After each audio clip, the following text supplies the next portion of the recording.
पीलीभीत वैसे तो बीजेपी का ही गढ़ है, लेकिन इस बार पार्टी ने वरुण गांधी का टिकट काटकर जितिन प्रसाद को चुनाव मैदान में उतारा। आज पीएम मोदी ने इसी पीलीभीत में मोर्चा संभाला। जितिन की जीत पक्की करने के लिए पीएम मोदी ने विपक्ष को भ्रष्टाचार, तुष्टिकरण, सीएए, राम मंदिर के अपमान के मुद्दे पर जबरदस्त तरीके से घेरा। मोदी मोदी मोदी मोदी मोदी मोदी मोदी मोदी मोदी मोदी मोदी मोदी।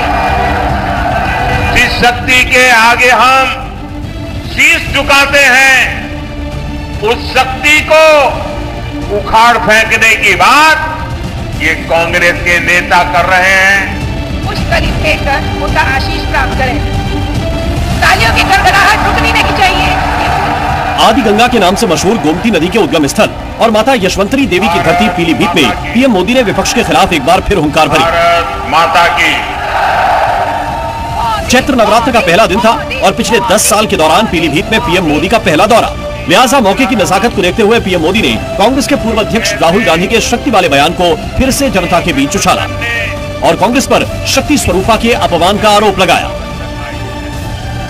आज देश भर में जिस शक्ति की पूजा हो रही है, उस शक्ति का कांग्रेस ने घोर अपमान किया है। जिस शक्ति के आगे हम शीश झुकाते हैं, उस शक्ति को उखाड़ फेंकने की बात ये कांग्रेस के नेता कर रहे हैं। पीलीभीत के चुनावी मैदान में इस बार बीजेपी के जितिन प्रसाद का मुकाबला एसपी के भगवत सरन गंगवार और बीएसपी के अनीस अहमद खान से है। आईएनडीआईए गठबंधन ने बीजेपी के मुकाबले एसपी को टिकट दिया है, मगर पीएम मोदी के तर्कश से निकले तीर कांग्रेस पर ही लगे। प्रधानमंत्री ने कांग्रेस पर शक्ति के अपमान के बाद राम मंदिर से नफरत का भी आरोप लगाया।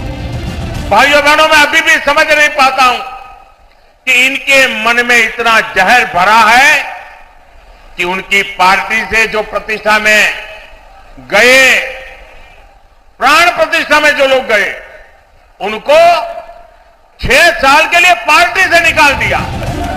मौजूदा सांसद वरुण गांधी का टिकट काटकर यूपी के मंत्री जितिन प्रसाद पर भरोसा जताने वाले पीएम उनके प्रचार के लिए पीलीभीत पहुंचे थे। लोकसभा सीट पीलीभीत में सबसे ज्यादा आबादी मुस्लिमों की है, इसलिए पीएम ने सीए पर भी लोगों का भ्रम दूर करने की कोशिश की। प्रधानमंत्री ने कांग्रेस के घोषणा पत्र की तुलना मुस्लिम लीग से करते हुए मुस्लिम वोटों की खातिर तुष्टीकरण का भी आरोप लगाया। अनेक परिवारों को तुष्टीकरण के दबाव में ही कांग्रेस हो या सपा सीए का भी विरोध कर रही है। आप मुझे बताइए, मेरे इन हिंदू भाइयों बहनों को, मेरे इन सिख भाई बहनों को भारत अगर नागरिकता नहीं देगा तो कोई और देगा क्या? कांग्रेस ने जो घोषणा पत्र बनाया है वो कांग्रेस का नहीं, ऐसा लगता है मुस्लिम लीग का घोषणा पत्र दिखता है। पीलीभीत में 19 अप्रैल को पहले चरण के दौरान मतदान होने हैं।